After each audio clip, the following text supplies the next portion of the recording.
Hi, it's Angela Torville and Mike Torville, your hosts of Get Moving, the real estate roadmap with the at-home team, where we're going to provide you with the education, tools, and unfiltered talk to keep you in the driver's seat. Thanks for joining.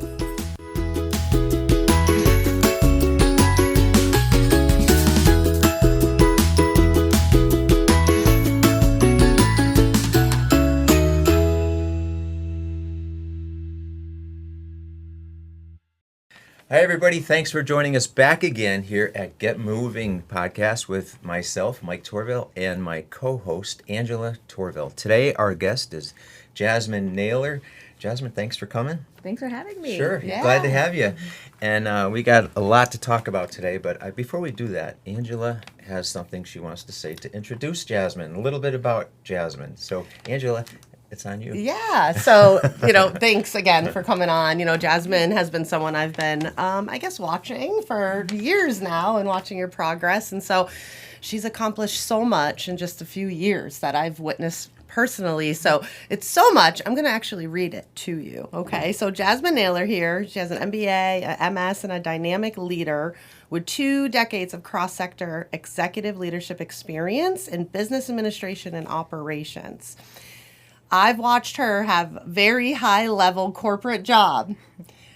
And I don't think you have that job anymore, right? Yeah, no. So she's really created something very special, and family too. It was with her family, which I just love to my heart. So she is an advocate and a mentor, definitely. Jasmine integrates her passion for activating leadership abilities of others across her versatile roles. And I mean, yes, we'll talk more about that. But she's currently serving as an executive vice president and chief strategy officer at the Naylor Nation Real Estate and Handy Hands Management. Mm-hmm. Does that sound like a family business, which I love? It does. Organization she founded with her husband. I guess I should have just finished the sentence.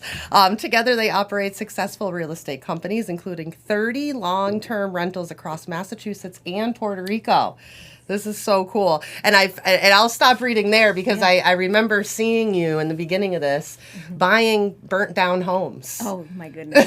We're still buying burnt down homes. Yeah, but I mean, gosh, don't we need that in this market and just housing in general? Right. All these blight properties. And so I will tell you that was something that I love seeing you do, project. And I'm watching from afar, girlfriend. You're not even mentoring me directly and you're having an impact. So, I mean, I guess we that's such a list, right? Yeah. So I'd like to know a little bit more about your why. Like, why did you jump into doing all these things? Okay, so that's a loaded question. Let's take it back a little bit. When I was growing up, I came out of affordable housing. My mom was a single mom, and we experienced housing instability. Mm-hmm. And so at a young age, I knew for myself that I would never experience that as an adult by the grace and mercies of God. And so I took every experience I was raised up in, and I tried to take all of the good information out of the bad situations. And I put it together and figured that one way that I could ensure housing security for myself and my future family would be by entering into the real estate environment and owning a multifamily as my first home. And so when I graduated college at the age of 21, and I was with my husband, the first home that we purchased was very much a 2-family that we converted to a 3-family. And we lived there and were allowed to have our mortgage paid by the tenants that were our residents. And then we replicated that model again and bought another multifamily, a bigger multifamily, still a 2-family because we wanted to expand our family. Okay. And it just kept going from there little by little. Then we bought a mobile home. Then we flipped that. Then finally got into a single family rental. During this time, I'm building my career. My husband is building his career. He was in education. And then I was in aerospace originally through United Technologies, then jumped ship and went to community health, where I was an executive there, the second in command.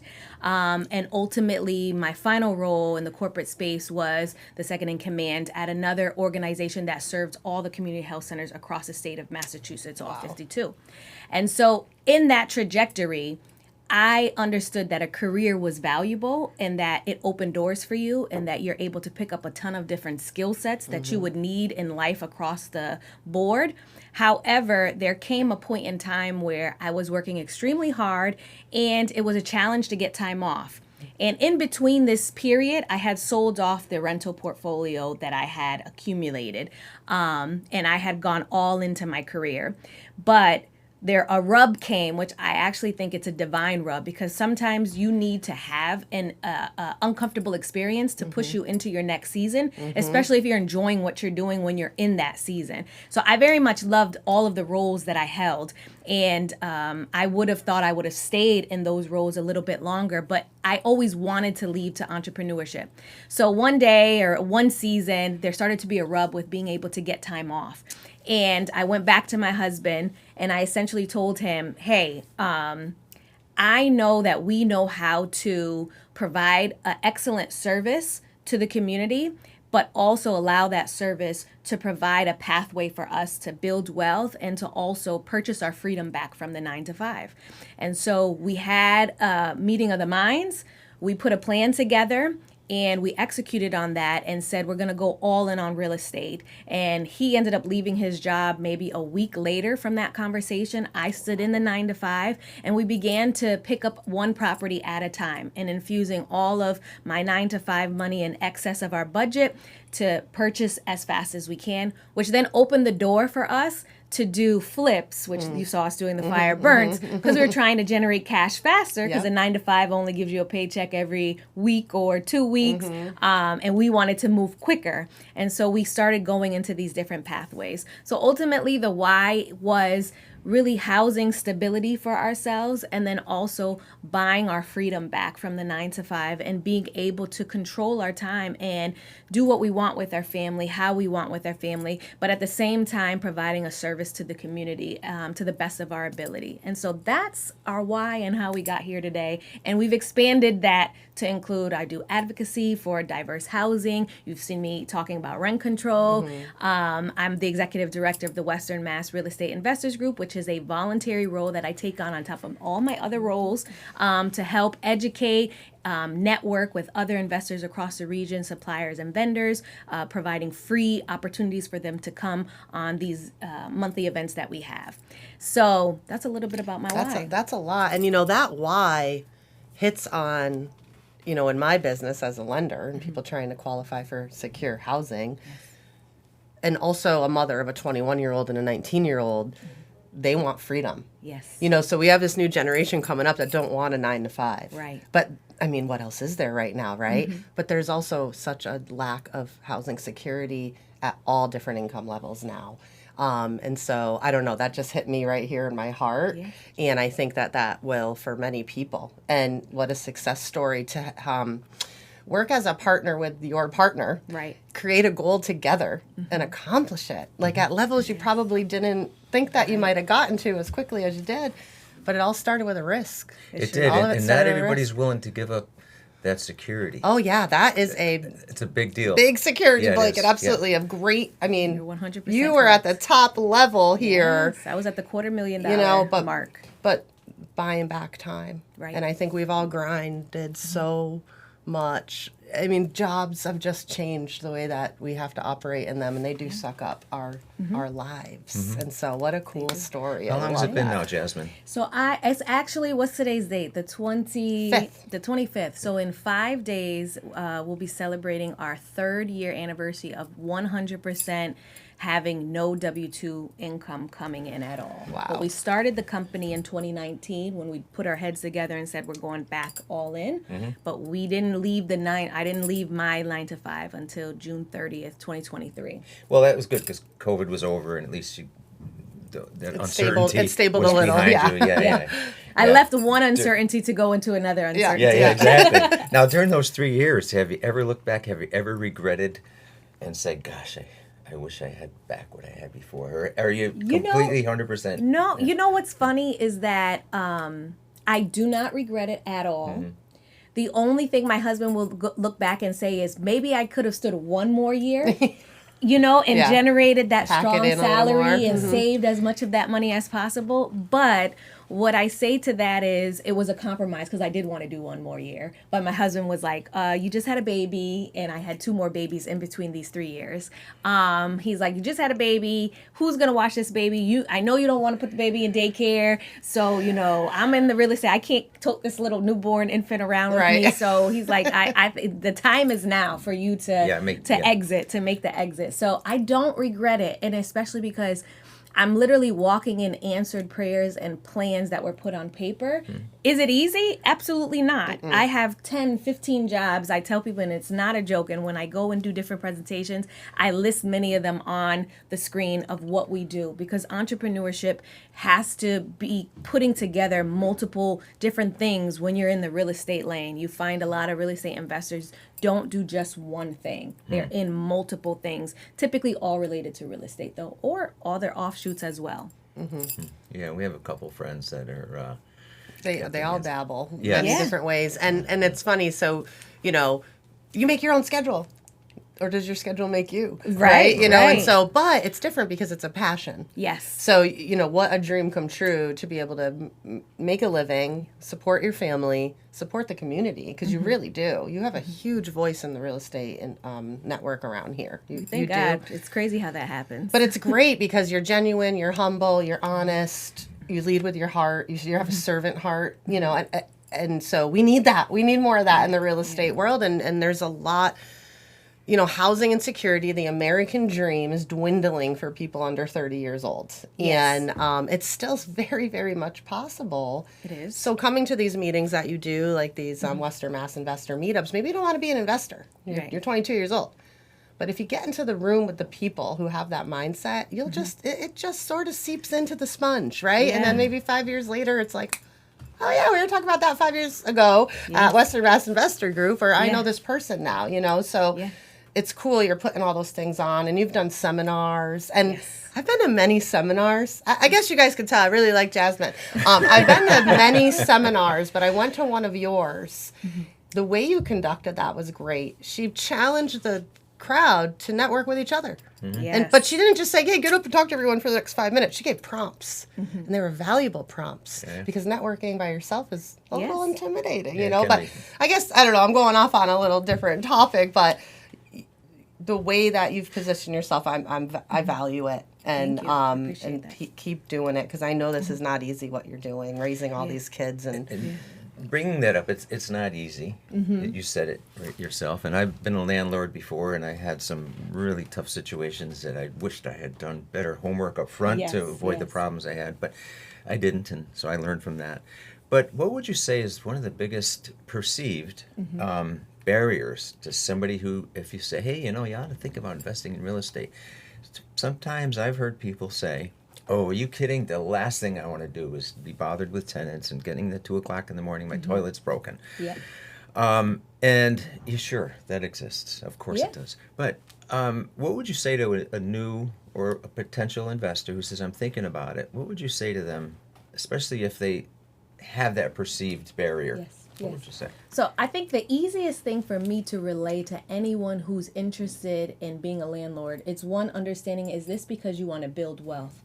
I look at being a landlord not as paying my bills on a day-to-day basis. Being a landlord is about building generational wealth and providing an excellent service while you're doing that. So you're serving, and then you're also being served by the same token from that one model that you operate under. But people overwhelm themselves with being a landlord because of the toilet calls. But the reality is, being a landlord is easy when you have the systems in place and you have the supports in place. And the supports are your team. So if you can look at how to create a team to support yourself, it is going to be easier for you. It doesn't mean all problems are going to dissipate, but it means that you're going to be able to mitigate every problem that comes up, like every other landlord that has come before you has figured out and navigated. So you're not discovering something new, you're just uncovering how they did it. Yes, and you said a system and a team, a supportive team. And our guest, the previous guest who talked about this, Mike LaPointe, said the same thing. He says, have a system, have analysis in place, and be able to follow that, and have support, because you can't take it all on yourself. You can't. And be willing to pay a service or your support team. And because you know, again, it's worth, your time is worth something. Yes, absolutely. And that becomes a mindset shift. Yeah. And so when you decide to be a landlord, the type of landlord you choose to be can be one way, but you have the opportunity to become another type of landlord, which is, there's a landlord that says, I do everything. I'm not going to spend one dime on anybody doing anything within this business. I want to hoard all of this revenue for myself. But the real successful landlords are the ones that realize I can get farther faster with other people with me. Yeah. And while I might have to give up a little bit right here, I'm actually going to gain more down the line because I can get better deals, get bigger deals, go into different markets. And when I build this system, I just keep on replicating the systems and the structures with the supports I have in place and begin to grow and expand. So we have to be able to pivot our mindset and decide which landlord we want to be. Do you want to be the small one that controls everything, or do you want to have something a little bit larger that gives you the opportunity to scale? Absolutely. And I think you're right. And I think if somebody were seriously thinking about this, they should reach out to people like you or attend the meetings that you have and learn from these fellow landlords and investors to say, hey, you know what? There's a lot I didn't know. And I know that kind of experience teaches you. And even when you're talking about upfront preparation, it's worth the time when you're vetting out your potential tenants. Yes. Have you ever had an issue with a tenant? Oh, yes. Really? Yes. I have had issues with tenants. In fact, I'll give you my most recent eviction story. I haven't had to do that many evictions across my portfolio, but they do come up. The most recent one that I had to do, and I think I've done five. One was after 7 years. I always knew it was going to lead to an eviction, but they were with me for 7 years. Another one was getting Section 8 housing, and she stopped paying her portion, which didn't make any sense at all, but people make those choices. And often, I know I've had that same thing. The portions are small. Small, it's like $200. And yet, it's difficult for them, and they're risking losing their Well, it's apartment not difficult for them because your rent is established based on your income. And so at that point, you're making a choice. You do not want to pay your rent because at the end of the day, you have to operate by principles. And one of the principles I operate as a human being is I'm going to make sure that the four walls around my home are taken care of first and foremost. Everything else is secondary. And so when people choose to drop that principle, your housing becomes unstable. And there are other reasons that people can have unstable housing. But for this situation, there's a supplement coming in. There is absolutely no excuse. Your rent should be paid right off the top because it is supplemented. I interrupted you because you were telling about your story. So another tenant, the one tenant I want to say was my most recent eviction. I actually took a chance on this tenant. The tenancy market right now is very interesting. In my portfolio is predominantly in Springfield, and I am seeing the qualified candidates that you desire are not necessarily moving. They are staying in place. And it's a wise thing to stay in place. Why? Because most likely they're getting a better rate at their rental that they're currently in. So why leave and go pay $200, $300, $400, $500, $600, $700, $800 more to go to another unit with a landlord that you don't know? And so that's a reality that we have to face as landlords. So the remaining pool that is left are people that many times are moving for reasons that you may not want to accept within your units. So I had a bunch of applications for my unit. They all sucked, except this one candidate. And I knew that this candidate was a risk. The risk factor was this candidate had never had an apartment before. So that's a concern. And that was the best. And that was the best of the lot. All right. You know, people were applying and they were manipulating the applications. They were lying about details. They were trying to change the name by a figure, reverse the last name to the first name, whatever. But I'm a researcher and I'm going to find out and I'm going to get your proper details. And so I have your license. I have different things that I get and I make sure I track everything. So the pool was horrendous. I got this one applicant, never had an apartment before, so that inexperience is a red flag because I have nothing to base on your ability to pay for this unit. In addition, in Massachusetts, you cannot discriminate because of pregnancy. So my tenant was pregnant as well and inexperienced, but had a strong work history, right? Had the W-2s, had the pay stubs, everything added up. But at the end of the day, it didn't add up. The tenant came in, paid for maybe 2-3 months, and didn't pay until they were evicted about 10 months later. Oh, with a baby. With a baby. And in that time, I also had to deal with, this is a 3-family unit. There were domestic violence issues, and it was mental health issues, and it was causing instability in that particular property that had long-term residents. For the other in. tenants, Correct. Right. It's providing instability for them, because now people are now hearing what's going on. The police are coming to the property. So it was just a horrible circumstance that made me come back to the table and say, I am not, experience is now a mandate. If you do not have experience and I cannot have a track record with you, I'm not going to go out on the limb and take that chance because I have a family to support as well. I have 2 mouths to feed. You had a baby and I had a baby at the same time. And yet I still have to cover all of these bills. Yeah, you And have the mortgage. I got the mortgage to pay for every year. I'm keeping everybody housed, including myself. So we did go to court. I ran the eviction through. Many folks said, well, Jasmine, you should have gave cash for keys. I did not want to give cash for keys because I wanted to make sure that the court system was followed. And unfortunately, the court system takes too long in Massachusetts, and that's a reality. So making sure you're budgeting and putting your money aside to offset an eviction that can and will come eventually because you never know what's going to happen, you got to make sure you do that. So we wrote it out. I went before the judge. The judge heard it, and it took months for him to make a decision. It was a cut and dry case. Tenant in unit, not paying rent, clear as day, agreed they owed the rent. Now I have to wait 2-3 months for the judge to say, oh yeah, that's true. Give him the eviction. So you lost. And in the end, it was 10 months. In the end, it was 10 months, my legal fees, all of that. But lost rent. But what I say is I never lose, I always learn. And so we learn through that process and just put in tighter systems. And it is better to wait and keep the unit vacant than have to deal with that situation. So that was just another reminder of that. Listen, if there isn't something qualified, we'll adjust the rent down or we'll keep it at that and we'll just wait and continue to market and look. Yeah, and there's 2 things. Again, not to repeat, but one is do a good, thorough job. Take the time to vet. Yes. Take the time to look through those applications, check credit, check history. That's number 1. And number 2, maintain a reserve account. Yes. Oh, yeah. Gotta be able to offset. Yeah, because surprises will catch you off guard. They will. Yeah, that's tough. That's tough.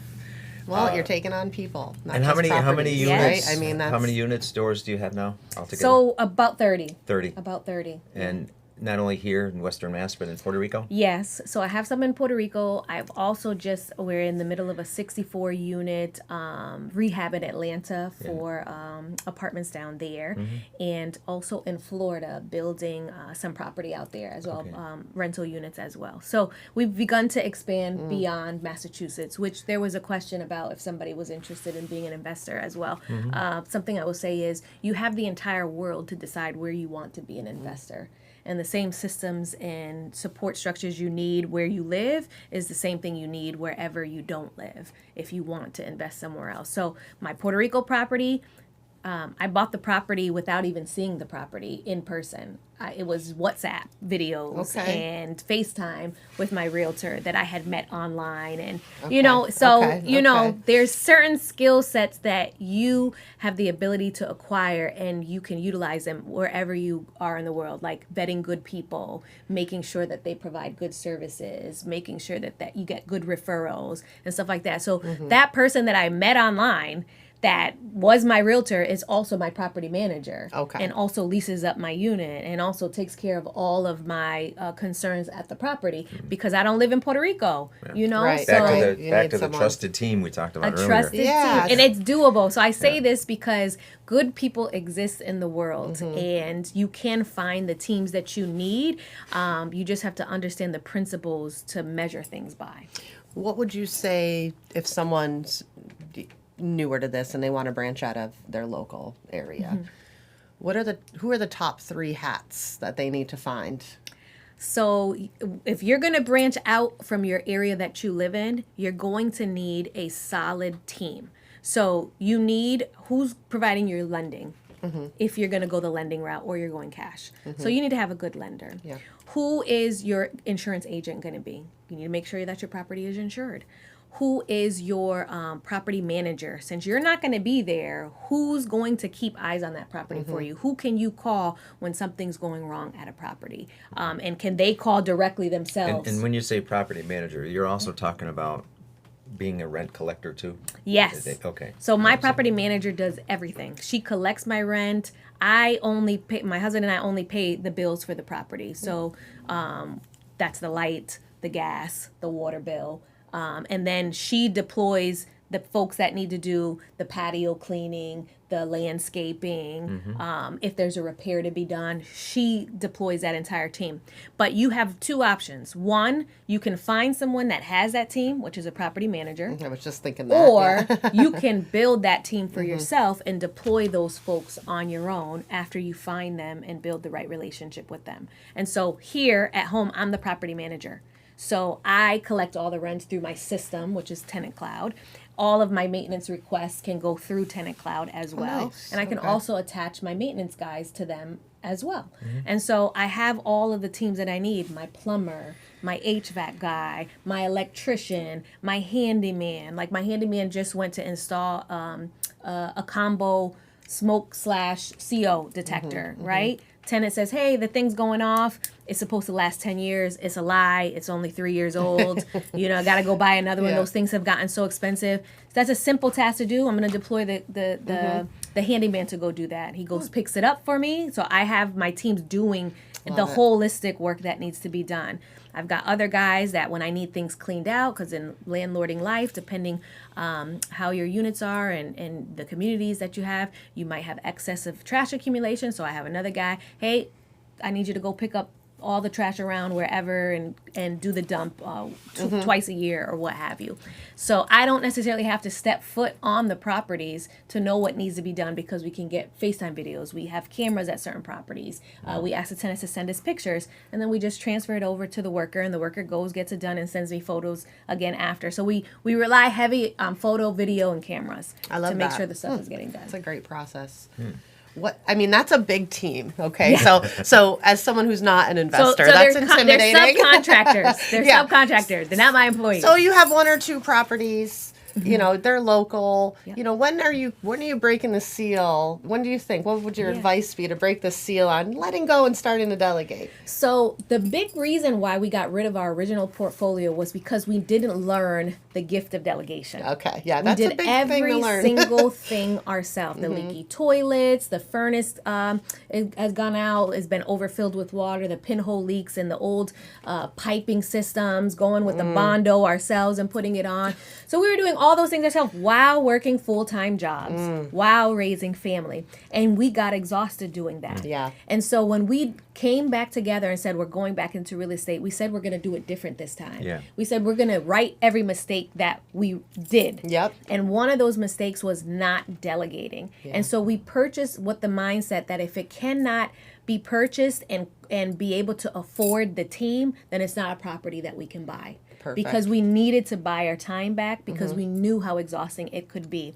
And so it became all about the budget of the property and making sure that it had enough meat on the bones that it could support the system, which again, we spend a lot of money paying for subcontractors to do all the work that needs to be done. I was and it's an hearing. economic development benefit, So we're providing also for families that are providing for their families. So it becomes this whole system of service it's awesome. that you're doing. And you've gotten to that point over some years and trial and error. Yeah. You had to have the error, though. Yeah. You had to Had to fail. have the You error. had to fail first. And for somebody who, let's say somebody says, I'm going to buy a 2-family house. To start off with it like you Yes. did. Yeah, You buy living a in 2-family it. house. Yep, that's the way. And they say, no, I can handle this myself. And maybe they can if they live there. Yes. But once they want to go beyond, or let's say they want to maintain the 2-family house and live in their own single family, I think it's important for a new investor to gain some knowledge and networking and attending meetings and say, okay, why would I need to go to that meeting at the REI? Yes. REI. Western Mass Real Estate Investors Real meetups. estate Yeah. invest. Yes, and I forgot the acronym this way. Yeah. But yeah, because I strongly suggest that. And I don't mean to repeat, but I think it's important because once you're there, you can meet a contractor, you can meet Right. an attorney, an insurance person, fellow investors who say Yeah. who share stories, and you go, oh yeah, well, I didn't think of that. So it's very important, I think, to network, Yes. even when early on. I just own a Absolutely.2-family. What I don't need. Yeah, Or I'm a maybe. first-time buyer. Why and I know not? I want to accumulate. Why you know? not? And I it don't doesn't own anything cost yet. you anything other than Yeah, to just go. attend and network, So I think that's advice that a lot of people don't think about or know about Well, or even consider. What we're seeing in Yeah. our show Yeah, with investors that we've just this is a big topic of conversation lately. right. You guys want to mentor and give back. And I think people who don't realize that, maybe this 23-year-old who's just Yes. out of college and they know they want to do this, it's intimidating. Yes. You're established. They don't want to talk to little old me, right? Well, yeah, they do. They do. They do. Yeah, They like they do. almost want, they're begging to do Yes. it, right? Yes. Like giving back. And that's what got you to these levels is giving back, Right. So what are the investor meetings usually? So for the Jasmine? remainder of 2026, we are the third Wednesdays of September, October, November, December. We are at the Nathan Bills Banquet Hall, Thomas J. Sullivan Banquet Hall at 110 Island Pond Road in Springfield, Massachusetts. We kick off at 5:30. We end at 8, but it is a restaurant bar area, so you're able to stay until the restaurant/bar closes down, should you like. So it is open and free to anyone who is an investor, who wants to be an investor, or who serves and supplies to investors in any way, shape, or form. Where's the website that people can find that? Okay, you can find us on Facebook. So you can search Western Mass Real Estate Investors, and all the events are on there. And if you Google that as well, you will find our website too. Awesome. We have a private Facebook group also so that you can join. And again, it's this community of investors, suppliers, vendors that is designed to support and incubate investing and those who desire to invest. So you can ask any question. We send referrals to each other. We give the contacts of who's a good contractor. Everything that you need is in that group as cool. well if you want to be an investor. That's great. And if somebody wanted to just call you directly and say, Jasmine, help me, guide me through this, because they want to connect with somebody before just showing Who's the up. first person I talked to? Yes, who's the first person Jasmine? I talked to? Yeah. Would you be open to somebody reaching out to you So directly? yeah, you could reach out to me. You can DM me. You can look me up on Facebook, Jasmine Naylor. That's probably the best way because, as you can imagine, I got 2 kids. I got a 1-year-old and a 3-year-old running around. So who knows if you call me, what's going to be going on the in the phone background, is, right? Or Yeah, where's the is, phone? or what's going on. So I recommend people DM me. I can also do voice notes, voice memos, and stuff like that as well. So you can find me online. If there's questions, I try to answer them as quickly and as efficiently as I can. So by all means, I can help you. The other thing about this group is I have curated it in a way where just recently an attendee told me that came for the first time. I go to networking events, but this is the first networking event where it's not stuffy, where everybody is willing to greet you and talk to you, even though you're a stranger. You don't feel weird going up to someone. Yeah. And so we've spent the first half of the year doing speed networking, making sure that people are talking to each other, breaking the silos, sharing information, and really building a community. So when you come in, you're really seeing people that have gone from strangers to acquaintances to sometimes partners to deal transfer agents. Love it. Yeah. And so we've created that. So I want you to know you can come out. And if you ever are fearful, scared, you just find me and I will connect you to anyone that Yeah. you need and give you that segue to feel comfortable in the And room. you don't have to be experienced. to No join. experience Yeah. necessary. Just show up and listen. Yes. Thank you great. for coming on the show today. No problem. Thanks for having me. Great information. Yeah, That was awesome. That's great. Yeah, I appreciate your time. Yeah. No problem. Thank you. Thank All you so right. much. I appreciate Well, it. Thanks everybody for joining us. We will see you back again real soon at Get Moving with Angela Torville and myself, Mike Torville. See you all soon. Thanks.